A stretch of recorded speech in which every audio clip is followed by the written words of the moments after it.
So I'm going to share one of my favorite near-death experiences with you and why I actually believe in this. There are people who have all kinds of explanation for near-death experiences, such as it might just be brain chemicals when there's not enough oxygen going to the brain.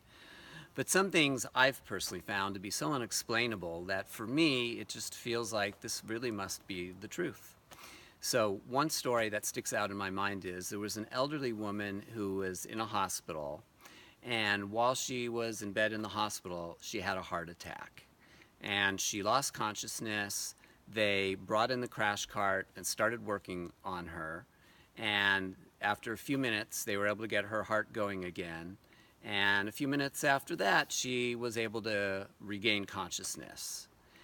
And when she regains consciousness, she starts telling exactly what went on during her heart attack when she was unconscious. She actually says that she left her body, and this is a common thing people will say, and was actually kind of like floating up near the ceiling. And she was looking down on her body and looking down on all the doctors who were working on her, trying to resuscitate her, to get her heart going again. And she witnesses them working, and she overhears the conversations. And she witnesses that when they finally got her heart going, before she was conscious yet, one of the doctors went over to write some notes, and he takes a pen out of his pocket, and she notes that it's a very ornate pen. It had like wood, very beautiful wood on the handle, and it was like a really fine pen. And as he pulls it out of his pocket to write some notes, it actually falls out of his pocket and rolls across the corner and rolls across the floor into a corner, and he goes to the corner to fetch the pen, and then he writes his notes. And then a few minutes after that, she regains consciousness.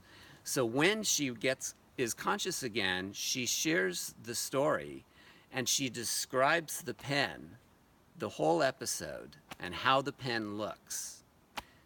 And of course, she's unconscious, so how could she have witnessed it? But the real kicker, my friends, is this woman was completely blind. And even if she had been conscious, she couldn't have seen the pen to describe it. It's just a physical impossibility.